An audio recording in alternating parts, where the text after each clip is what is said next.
You were always the anchor, Rachel, dragging me down. I need to fly." That was the last thing he said to her before signing the papers that left her with nothing but her maiden name. But they say the best revenge isn't anger. It's success so blinding that the person who broke you has to squint just to look at you. Welcome back to the channel. Today, we have a story about ambition, betrayal, and the kind of comeback that nightmares are made of. For the ex, that is. If you've ever been underestimated, this one is for you. Let's get into the story of Rachel Coleman and the night everything changed. The sound of the pen scratching against the heavy bond paper was the loudest noise in the room. It was an aggressive, rhythmic sound. Scritch, scritch, snap, final and sharp, like a scalpel severing a limb. It echoed in the vast, sterile silence of the conference room on the 45th floor, a space designed to intimidate. Ethan Moore didn't look up as he signed the final page of the divorce settlement. His movements were precise, practiced, and devoid of hesitation. He signed his name with a flourish, the E looping large and dominant, the M jagged and assertive.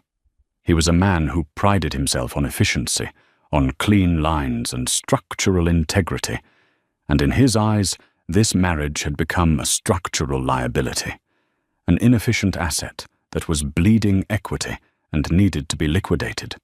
Rachel Coleman sat across the mahogany table, a slab of wood so wide it felt like a canyon separated them.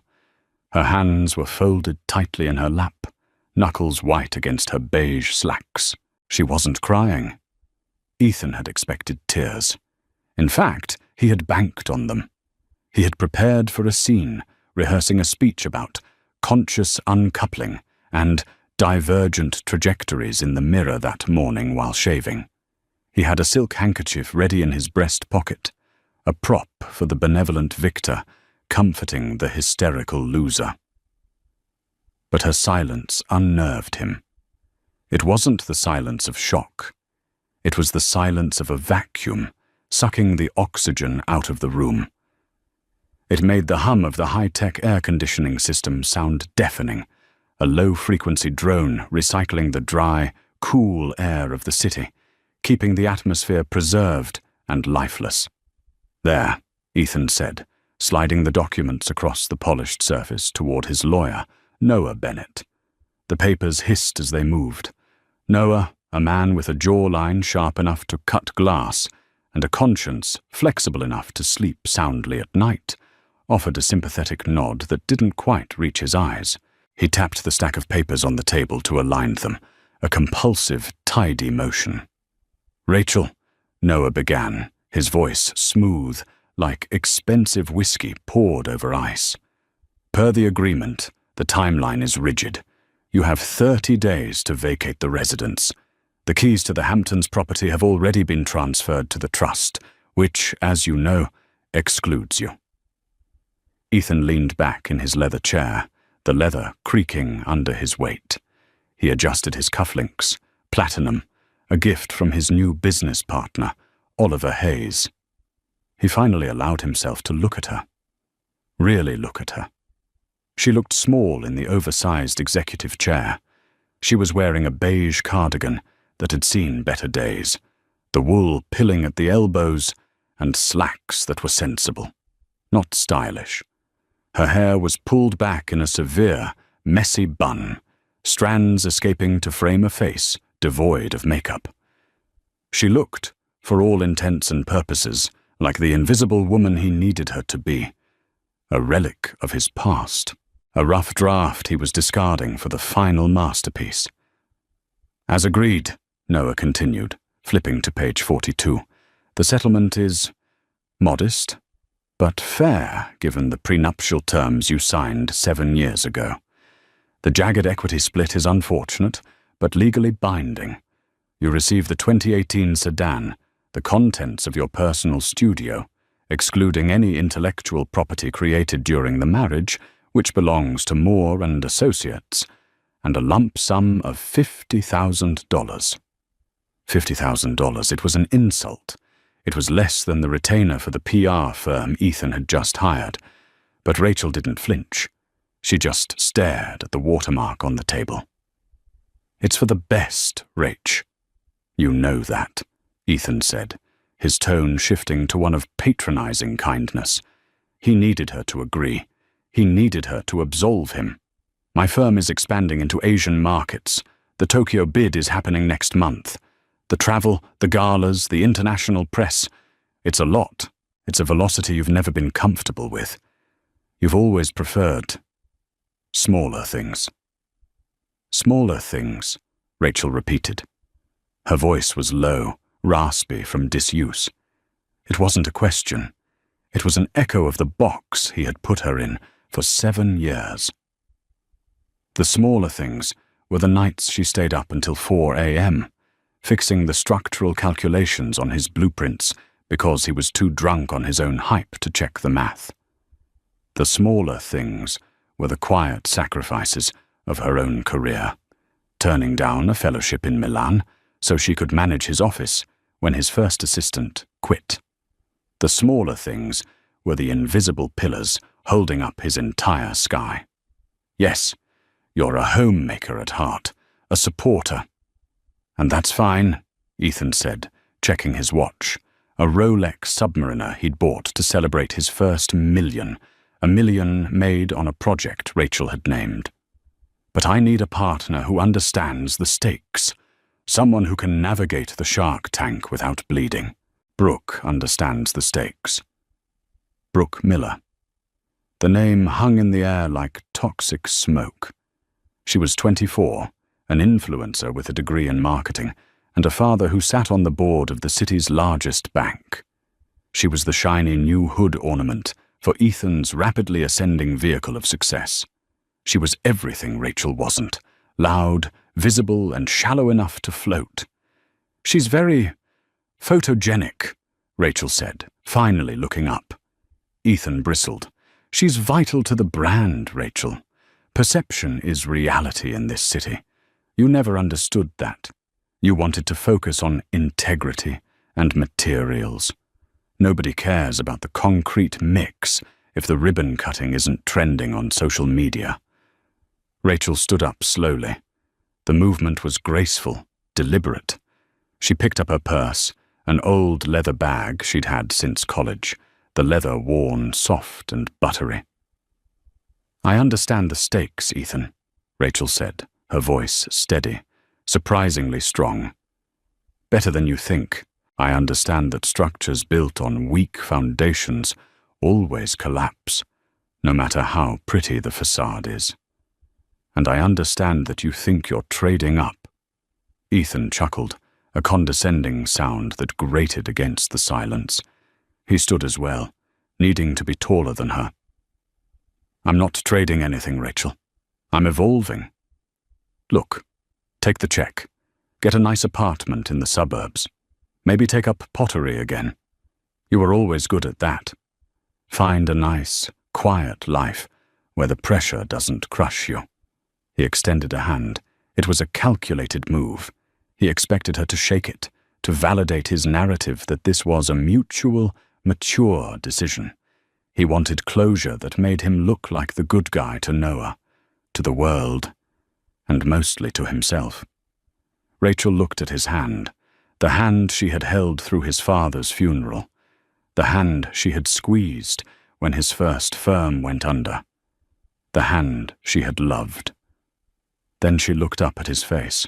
His eyes were blue, cold, and utterly empty of the warmth she had once thought was love. She saw him clearly for the first time in years, not as the genius architect, but as an insecure man terrified of being outshined, a man who had cannibalized her light to feed his own shadow.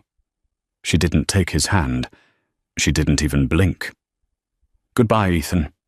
Good luck with the merger." She turned and walked to the heavy oak door. Her gait was different. The shuffle of the broken wife was gone. In its place was a stride. Ethan frowned as the door clicked shut.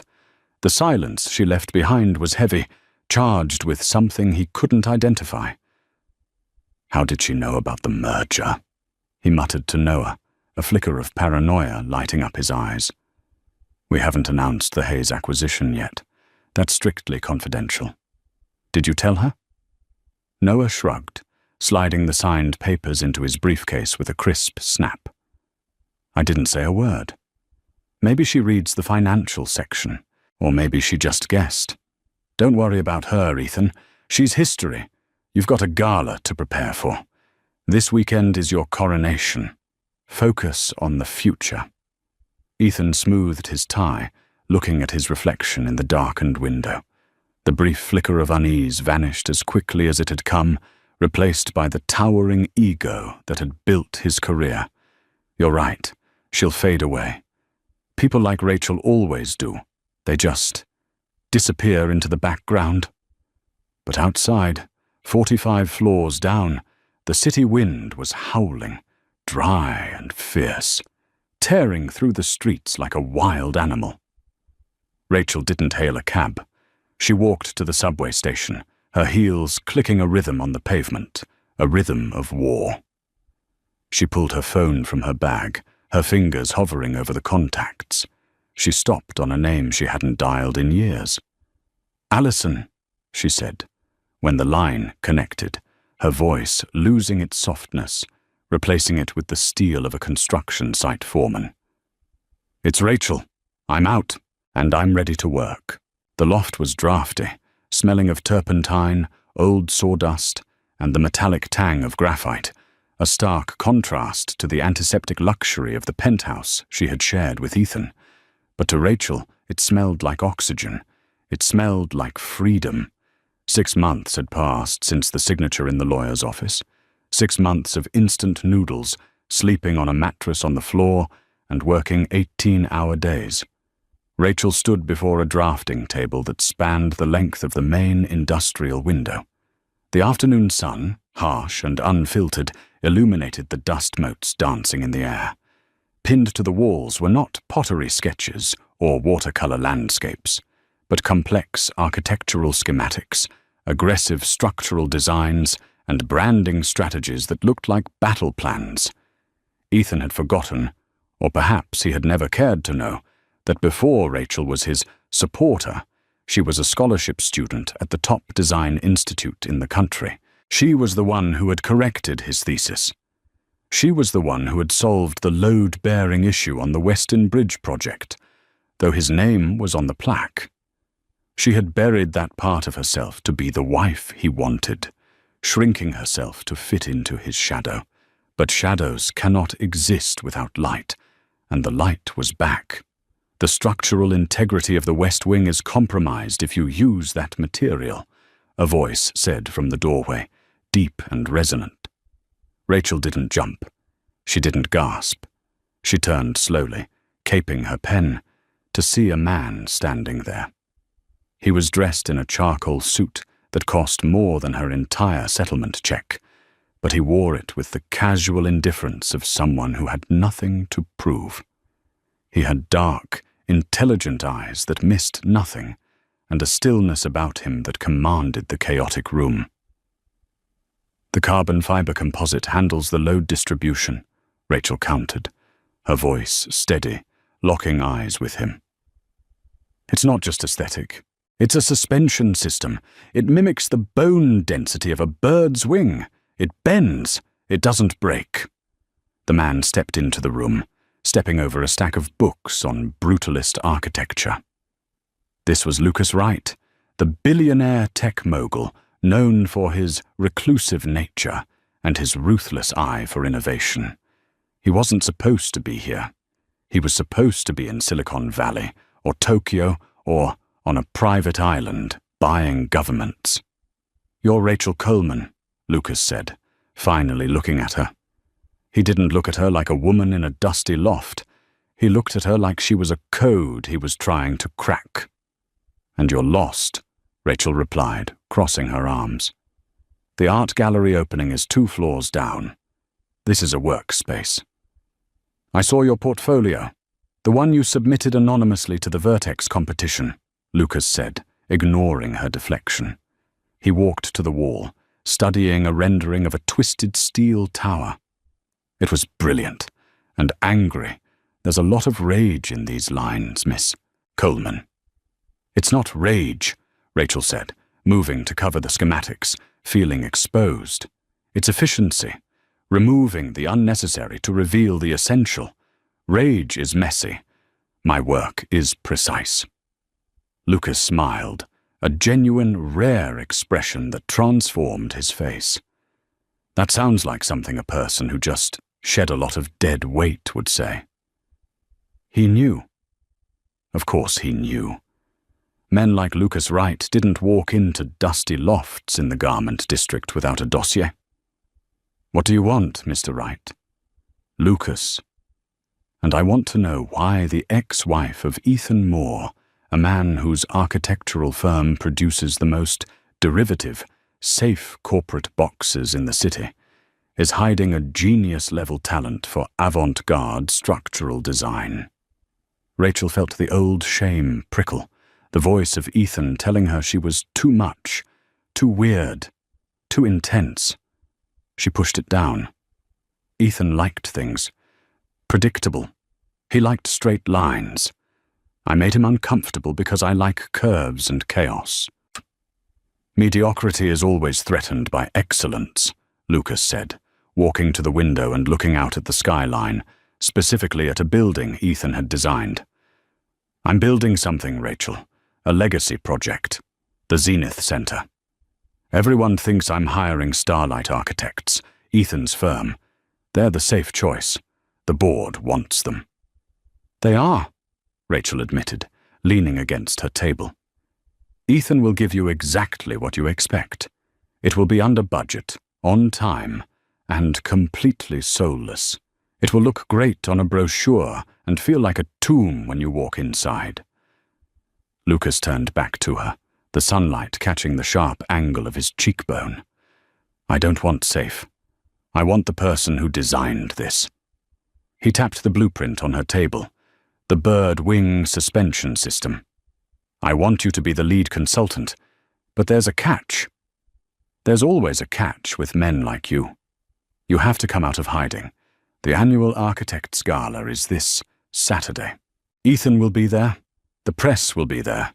If we do this, we announce it there. We walk in together, and we drop the bomb. Rachel's stomach tightened. The gala. It was the event Ethan had been bragging about for months, the night he planned to solidify his status as the city's golden boy with Brooke on his arm. It was the arena he ruled. He thinks I'm broken, Rachel whispered, looking at her hands that were stained with ink now, not dish soap. He thinks I'm in the suburbs making clay bowls and crying over wedding photos.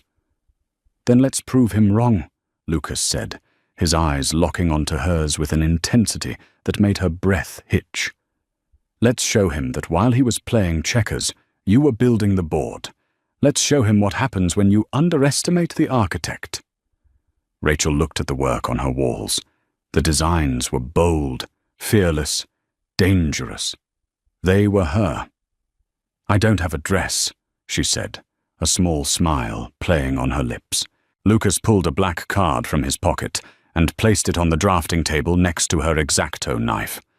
Get the best one. Put it on my tab. I'll pick you up at 7. Don't be late. The grand ballroom of the Metropolitan Museum was a cavern of gold and velvet, a temple erected to wealth and ego. Chandeliers the size of small cars hung from the vaulted ceiling, casting a warm, expensive glow over the city's elite. The air smelled of expensive perfume, aged champagne, and raw ambition. Ethan Moore stood near the center of the room, the gravitational center of his own universe. He held a glass of scotch in his hand, swirling the amber liquid. He looked impeccable in a custom tuxedo, the lapels sharp enough to bleed on. Beside him, Brooke Miller shimmered in a silver sequined gown that was more skin than fabric. She was laughing at something Oliver Hayes was saying, her head thrown back, neck exposed, capturing the perfect angle for the photographers hovering nearby. You've outdone yourself, Ethan. Benjamin Scott, a potential investor worth $3 billion, said, shaking Ethan's hand firmly. The rumors are that you're locking down the right account. That would be the contract of the decade. Ethan smirked, taking a sip of his drink. The burn of the alcohol felt like victory. Let's just say, Lucas Wright and I speak the same language. Success. We expect to close the deal tonight. My team has prepared a presentation that is undeniable. He's elusive, Benjamin warned, glancing around the crowded room. Hasn't been seen in public in months. Some say he's looking for a new direction.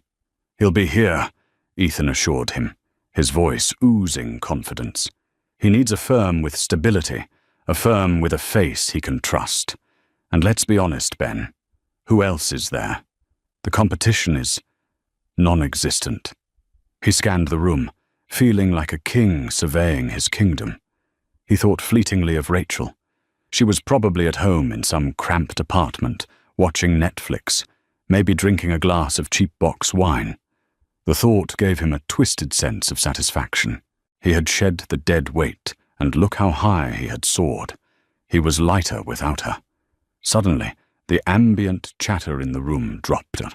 It wasn't a gradual hush, it was a sudden, sharp silence that started near the massive double doors at the top of the grand staircase and rippled outward like a shock wave. The jazz band faltered, a saxophone note hanging awkwardly in the air before dying out. Ethan turned, annoyed. What is going on? Did the mayor arrive? Or is it a protest? I don't think that's the mayor, Brooke whispered, her grip on his arm tightening, her nails digging into his suit jacket. Ethan, look. At the top of the stairs stood Lucas Wright. He looked formidable, a titan of industry in a black tuxedo that fit him like armor. He radiated power. But no one was looking at Lucas. They were looking at the woman on his arm. She wore a gown of deep, midnight blue velvet that seemed to absorb the light and reflect it back as starlight. It was strapless, structured like a corset, revealing toned shoulders and a posture so regal it made everyone else in the room look like they were slouching. The dress flowed down like liquid water, pooling slightly at her feet. Her hair, usually pulled back in a messy bun, cascaded in sleek, dark waves over one shoulder. Her makeup was sharp, accentuating eyes that scanned the crowd with predatory intelligence. It took Ethan a full 10 seconds to recognize her. His brain refused to process the visual data. The glass slipped from his hand. It hit the carpet with a dull thud, spilling 20-year-old scotch over his polished shoes. But he didn't notice. He couldn't feel his feet. "Rachel," he breathed, the word strangling him. She began to descend the stairs, her hand resting lightly on Lucas's arm. She didn't look down to watch her step. She looked straight ahead. The transformation was total. The mousy, quiet wife, who apologized for taking up space, was gone. In her place was a queen who owned the space. "Who is that?" Oliver Hayes asked, his eyes wide, his mouth slightly open. "She's stunning. I didn't know Wright was seeing anyone." "That," Ethan rasped, his face draining of color, his heart hammering a panic rhythm against his ribs, "is my ex-wife."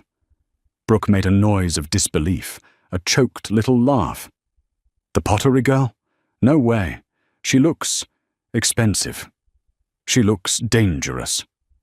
As Rachel and Lucas reached the floor, the crowd parted for them like the Red Sea. It wasn't just the billionaire's presence. It was the energy radiating off Rachel. It was a gravitational pull. She moved with a kinetic energy that Ethan recognized. It was the same energy she used to have when they were students, before he had dimmed her light.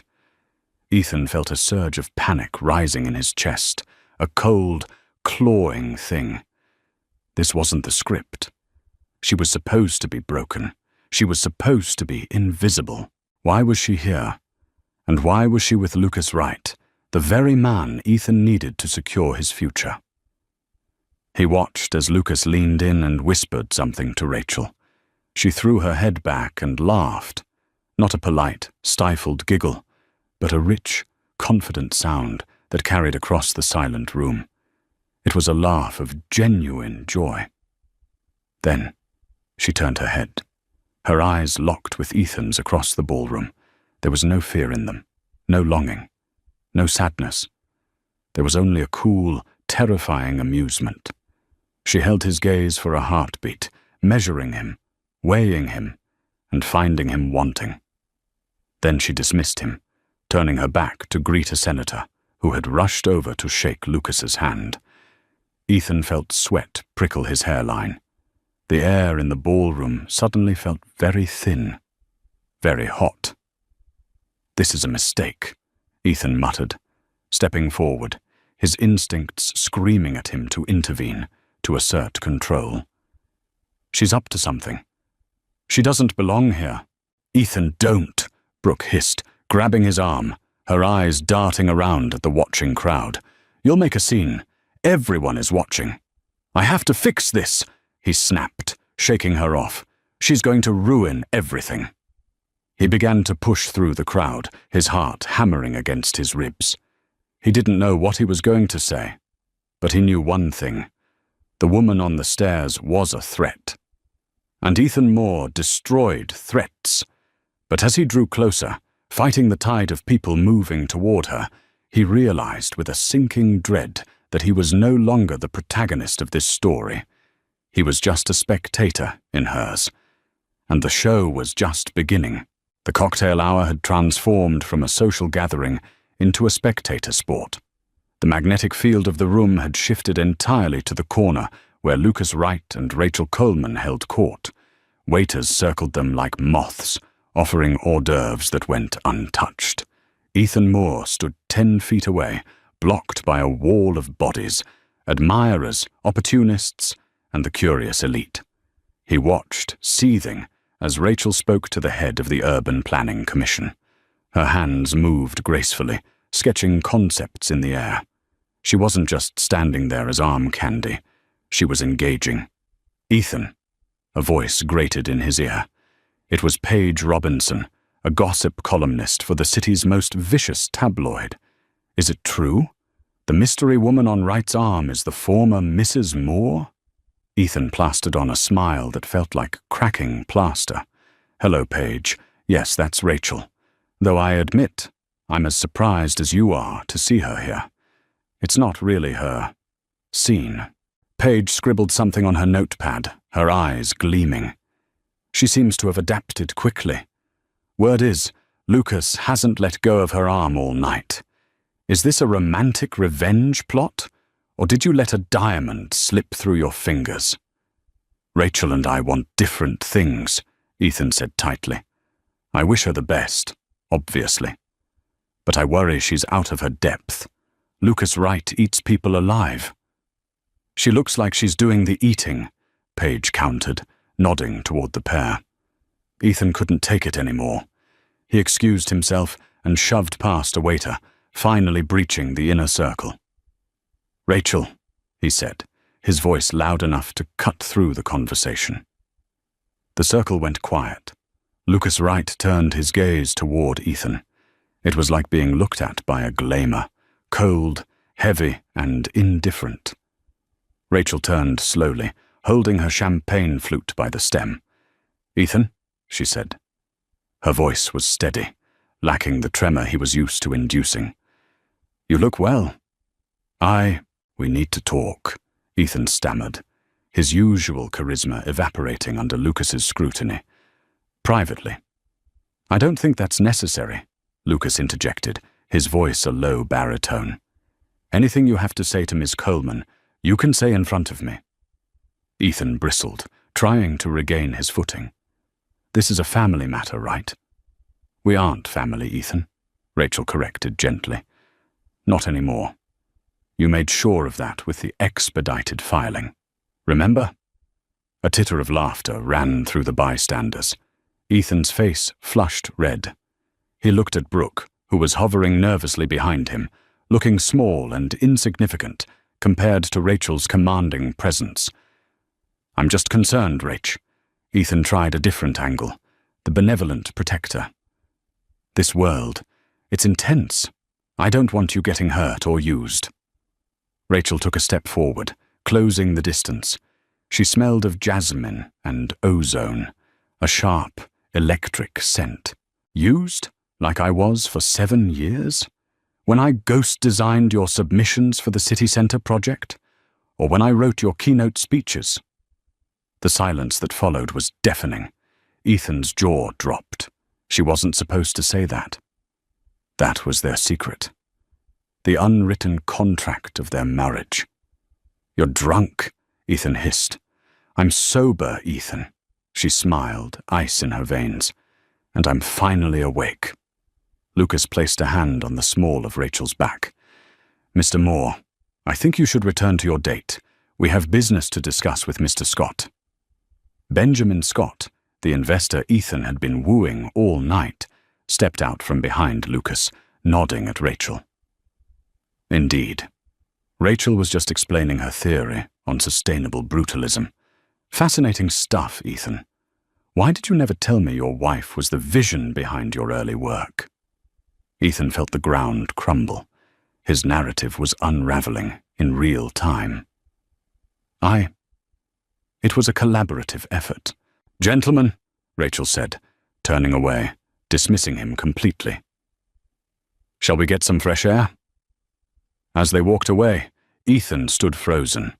He wasn't just losing face, he was losing his business credibility, and the terrifying realization hit him. Rachel wasn't just attending the gala. She was the gala. The narrative of Ethan's success had always been built on a lie. The myth of the singular genius. Later that night, in the smoking lounge, Ethan downed his third scotch. The room was dark, filled with leather chairs and the scent of expensive cigars. Oliver Hayes sat opposite him, looking unimpressed. "You have a problem, Ethan," Oliver said, cutting the end of a cigar. "She's bluffing," Ethan snapped. "She's trying to embarrass me. She doesn't have the stamina for this. Tomorrow she'll go back to being a nobody." "You aren't listening," Oliver leaned forward. "I just got off the phone with my contact at the registrar's office. Lucas Wright filed for a new corporation 3 days ago. Vertex Solutions. The primary shareholder is Wright, the CEO, Rachel Coleman." Ethan choked on his drink. "CEO? She's never run a business in her life." "Maybe not, but she ran yours, didn't she?" Oliver's eyes were hard. "I looked back at your portfolio, Ethan. The decline in quality over the last 6 months, since the separation, is statistically significant. Your designs became flat, safe." Ethan slammed his glass down. "I am the talent. She helped with the drafting." "Did she?" Oliver asked, skepticism dripping from his tone. "Because Benjamin Scott just pulled his verbal commitment to your firm. He's scheduling a meeting with Vertex on Monday." Ethan felt a cold sweat break out on his back. He remembered the nights during their marriage. He would come home exhausted, complaining about a design block. Rachel would make him tea, sit him down, and then gently, quietly, sketch on a napkin.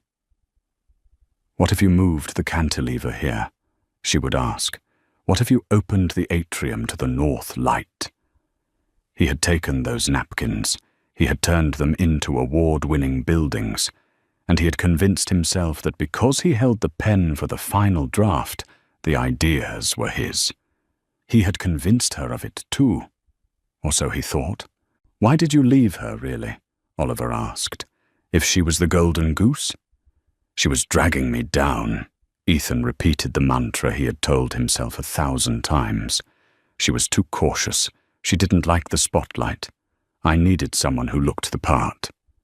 "Well," Oliver stood up, brushing ash from his lapel. "She looks the part now, and she's coming for your throat.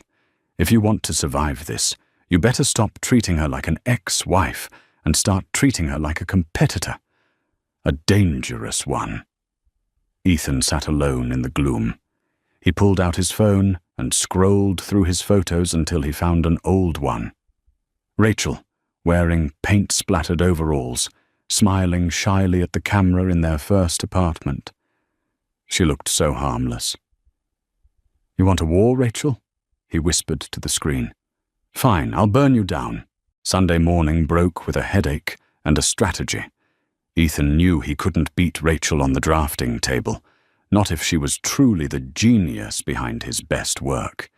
He had to beat her in the mud. He called Allison Grant. Allison was an old acquaintance, a PR fixer who specialized in reputation management, which was a polite way of saying character assassination. "I need dirt," Ethan said, skipping the pleasantries. "Rachel Coleman, anything from her past, mental instability, financial debts, family secrets. I don't care." "Ethan, darling," Allison purred over the line. "I saw the photos from the gala. She looked like a goddess. The internet is already calling her the Count of Monte Cristo in couture. Are you sure you want to poke the bear?" "She's a fraud," Ethan lied. "She's manipulating Wright. I'm trying to save him from a mistake. Just find something." By Tuesday, Allison had a file. It wasn't much, but it was enough for a man desperate to regain control. It contained records of Rachel's therapy sessions from 3 years ago, visits for anxiety and depression. It also had a twisted version of her departure from her first job, painting her as difficult to work with. Ethan leaked it. On Wednesday, the headline on a prominent industry blog read, "From housewife to head honcho. Is Rachel Coleman unstable? Sources say Wright's new CEO has a history of mental volatility." Ethan sat in his office, waiting for the fallout. He expected Vertex to panic. He expected Lucas to distance himself to protect his stock price. He expected Rachel to crumble, to hide, to cry. Instead, his receptionist buzzed him. "Mr. Moore, turn on the TV. Channel 5. Ethan grabbed the remote. There was Rachel, sitting in a bright studio for a live interview. She wore a sharp white suit, looking calm and collected. "The rumors?" the interviewer asked. "The leaked medical records suggesting you struggled with depression?" Ethan leaned forward, smiling. "Here it comes. The denial. The breakdown." Rachel looked directly into the camera. "They aren't rumors. They are true." Ethan's smile faltered. 3 years ago, I was in a marriage where I was constantly told I wasn't enough. Rachel continued, her voice resonating with power. I was minimized, gaslit, and professionally stifled. Yes, I suffered from depression. I went to therapy. I rebuilt myself. That isn't a weakness, Jim. It's a qualification. It means I know how to survive a collapse and build something stronger from the rubble. That is exactly what I do with buildings, and it's what I do with business. The interviewer looked stunned, then impressed. So you're saying your past makes you a better CEO? I'm saying that a woman who has walked through hell and come out holding the map is not someone you want to bet against. Ethan watched as the live feed comments rolled in on the side of the screen. Queen. Legend. I'd hire her. Who is the ex? He sounds like a monster. Then Rachel dropped the hammer. And regarding the claims that I was difficult to work with, I'm releasing my original sketches for the Skyline project and the Omni Tower today. The metadata proves they were created on my personal server 2 years before my ex-husband's firm claimed credit for them. Ethan scrambled for his phone, his hands shaking. The Omni Tower was his flagship project. It was the reason he was on the cover of Architectural Digest. I never wanted credit, Rachel said on screen, her eyes piercing through the pixels. I just wanted to be heard. But if my competence is being questioned, I will bring the receipts.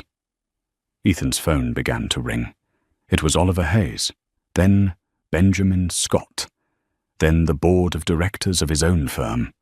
The sabotage hadn't just failed, it had backfired with the force of a nuclear detonation. Ethan Moore hadn't dug Rachel's grave. He had just handed her a shovel to bury him. By Friday, the atmosphere in the city's financial district was electric, vibrating with a tension that seemed to hum through the steel and glass canyons. The leak of the sketches had caused a scandal that went far beyond the tawdry speculation of gossip columns. It had metastasized into a crisis of intellectual property and corporate fraud. Ethan's firm, Starlight Architects, once the unassailable titan of the skyline, was hemorrhaging clients faster than a severed artery.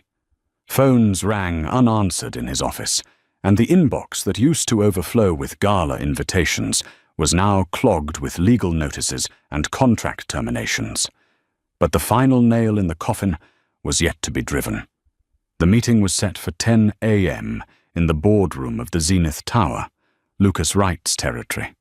It was ostensibly to discuss the final bid for the new city stadium, a project worth billions that would redefine the city's waterfront. Ethan had been invited, a courtesy extended by the city council due to his firm's incumbency. Though as he rode the silent, high-speed elevator upward, he felt less like a contender and more like a prisoner walking to the gallows. He adjusted his tie in the mirrored reflection of the elevator doors. His face looked gaunt, the stress of the last week carving deep lines around his mouth. He had spent the night rehearsing his pitch, trying to convince himself that his charm could still bend reality to his will. "I am Ethan Moore," he told himself. "I build monuments." But the voice in his head sounded thin, drowned out by the memory of Rachel's face on the news, calm and terrifyingly competent. The elevator doors slid open with a soft chime, revealing the reception of Vertex Solutions. It was a space that screamed future, minimalist, flooded with natural light, and buzzing with quiet, purposeful energy. He was led into the boardroom, a glass-walled sanctuary overlooking the very city he thought he owned. At the head of the table sat Lucas Wright, looking like a modern-day Caesar in a suit cut from midnight fabric. To his right sat Benjamin Scott, his face unreadable, and the 3 city commissioners who held the fate of the stadium in their hands. And at the other end, standing before a massive digital display wall, was Rachel. She wore black today, a sharp, tailored suit that seemed to absorb the light, severe yet undeniably elegant. Her hair was pulled back, revealing the sharp line of her jaw. She didn't look at Ethan as he took his seat. She didn't flinch. She was in the middle of a presentation, her laser pointer dancing across a complex 3D rendering of the waterfront. "The traditional approach," Rachel was saying, her voice clear and resonant, devoid of the hesitation that used to plague her when she spoke to him about dinner plans. She gestured to a rendering on the left side of the screen, a rendering that looked suspiciously like Ethan's submission. "Prioritizes vertical dominance and static capacity. It's an ego trip in steel, designed to look impressive from a helicopter, but oppressive from the street. It creates a heat island, blocks airflow to the residential district, and ignores the floodplain realities of the next 50 years. Ethan stiffened. She was dissecting his masterpiece with surgical precision. "But the community needs horizontal integration," Rachel continued, tapping the screen. The image shifted to a design that took the breath away. It was organic, fluid, weaving green spaces into the structure like veins in a leaf. It didn't sit on the city. It grew out of it. "We propose a stadium that breathes. We call it the lung." She swiped her hand, and the simulation animated. "Using a kinetic facade and the carbon fiber suspension system we've patented, the stadium adjusts its porosity based on wind conditions. It harvests energy.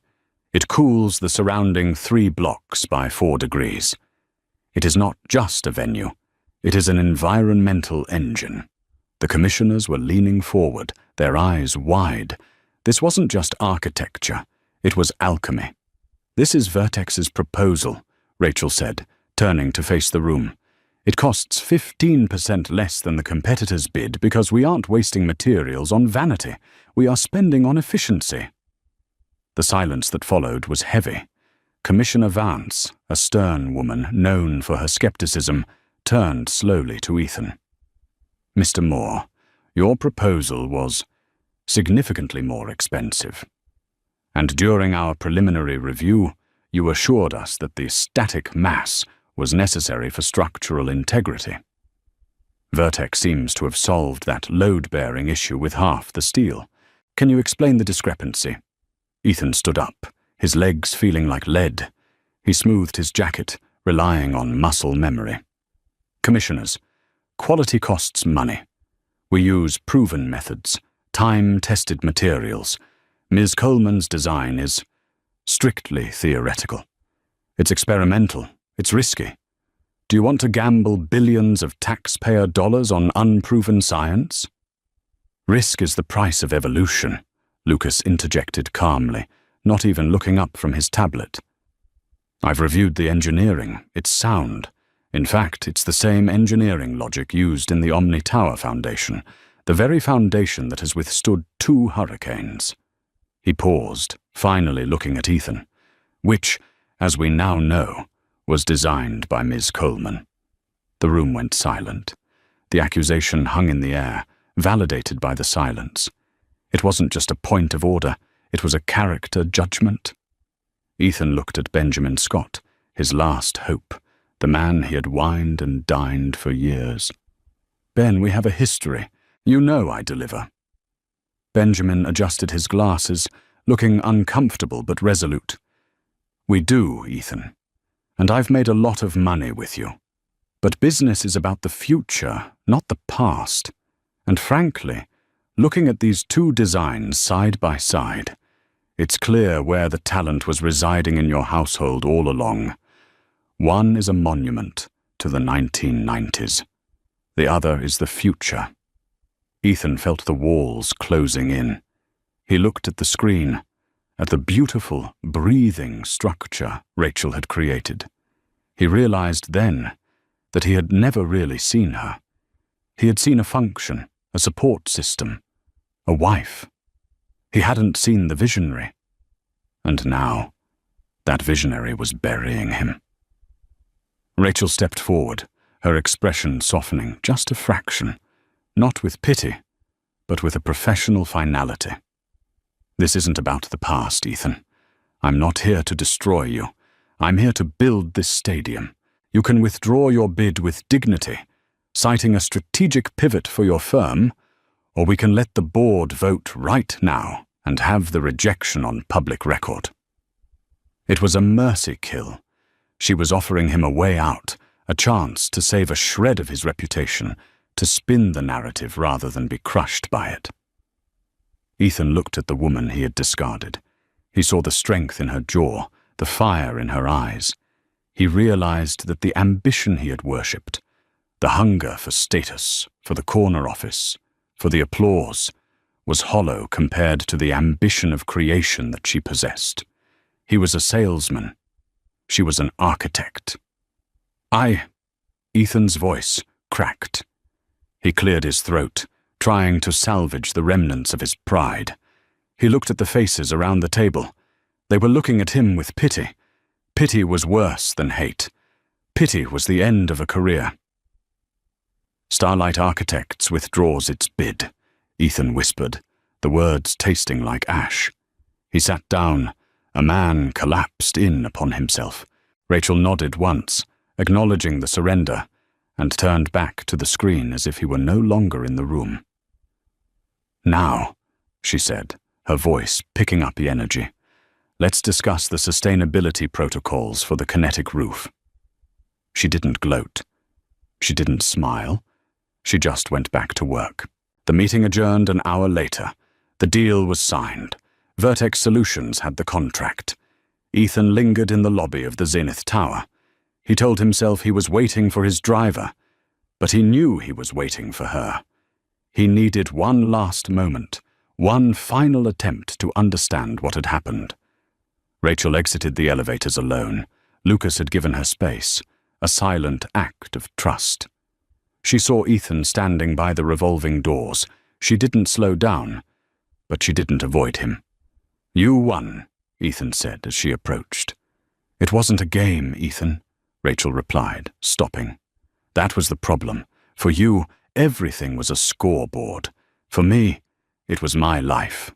"I made you," Ethan said, the words bitter and desperate. "I gave you the connections, the lifestyle." "You hid me," Rachel corrected, her voice soft but unyielding. "You put me in a glass box and told me it was a castle. You convinced me that my light would blind people, so I had to dim it. But the only person it blinded was you."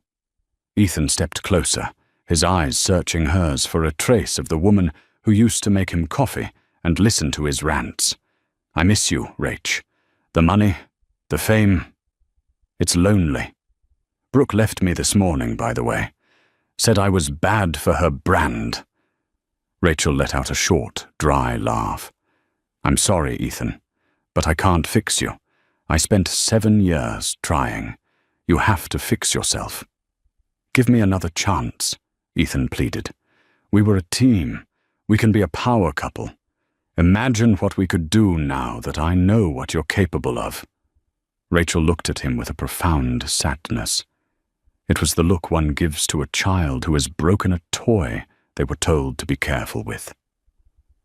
"I'm a power couple," Rachel said, gesturing to herself. "Me and the woman I fought to become. I don't need you to complete the picture anymore." A sleek black car pulled up to the curb. The window rolled down, and Lucas nodded to her. Not possessive, just present. "Goodbye, Ethan," Rachel said. She walked out the door into the bright, harsh sunlight of the city. She didn't look back. Ethan watched her go. He saw his reflection in the glass of the revolving door. He looked older, smaller. For the first time in his life, he was truly alone. The opening of the Zenith Stadium was not just an event. It was a coronation for the city itself. The structure rose from the waterfront like a living thing, a weave of steel and glass and vertical gardens that seemed to defy gravity.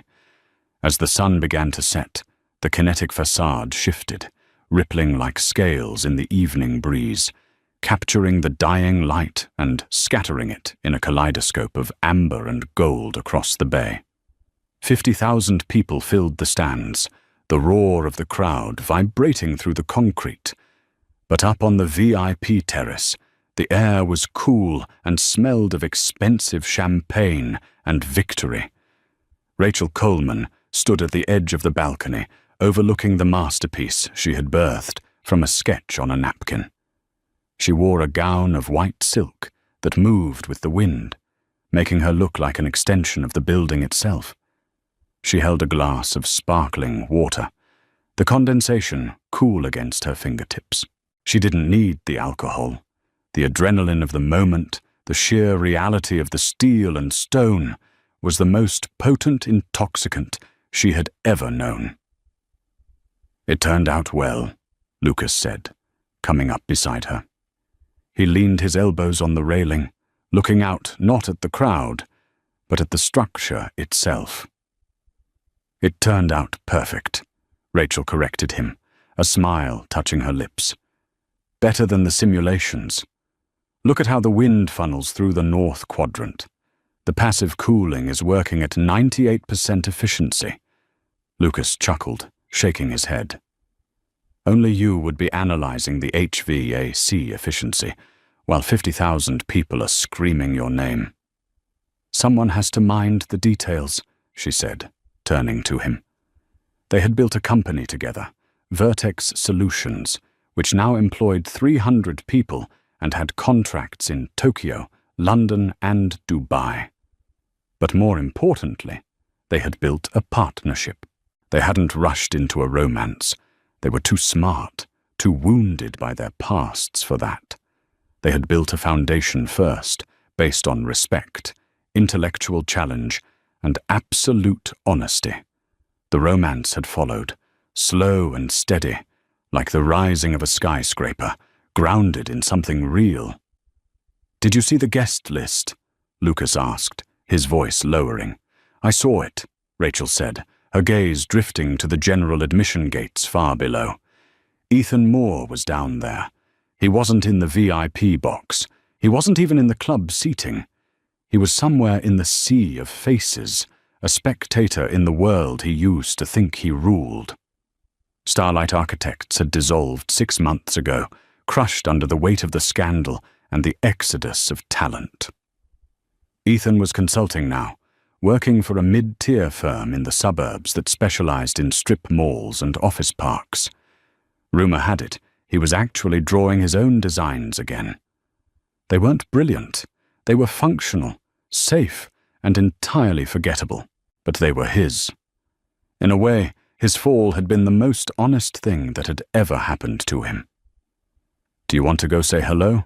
Lucas asked, watching her carefully. "We could have security bring him up." Rachel looked down at the masses, trying to find a familiar face, but saw only a blur of humanity. She felt for the old pang of anger, the resentment, the need for validation. But there was nothing. Just a quiet, spacious peace. "No," she said softly. "I have nothing left to say to the past. I'm too busy looking at the view." She looked up at the skyline. She saw her building, her city, her future. She wasn't the woman who broke after the divorce. She wasn't even the woman who sought revenge. She was the woman who broke out. She was the architect of her own life. She reached out and took Lucas's hand. His grip was warm and solid, an anchor that didn't hold her down but gave her a place to launch from. "Ready for the keynote?" he asked. "The mayor is about to introduce you." "Always," Rachel said. She turned away from the railing, the wind catching her hair. As she walked toward the stage, her heels clicking on the concrete, she felt the vibration of the crowd. It was a rhythm of victory, of resilience, and of unshakable power. The stage lights hit her, blinding and bright. For a second, she couldn't see anything. But she didn't blink. She didn't look for a shadow to hide in. She stepped into the center of the light, raised her head, and for the first time in her life, she truly shone. Rachel didn't just survive the fire, she used it to forge a steel spine. Her story reminds us that when someone tells you you're too much or not enough, they are usually projecting their own limitations onto you. Don't let anyone draft the blueprints of your life but you. If you enjoyed this story of resilience and turning the tables, please smash that like button. It really helps the channel grow. Don't forget to share this with someone who needs a reminder of their own power, and subscribe for more stories about the human spirit. Until next time, keep building your own empire.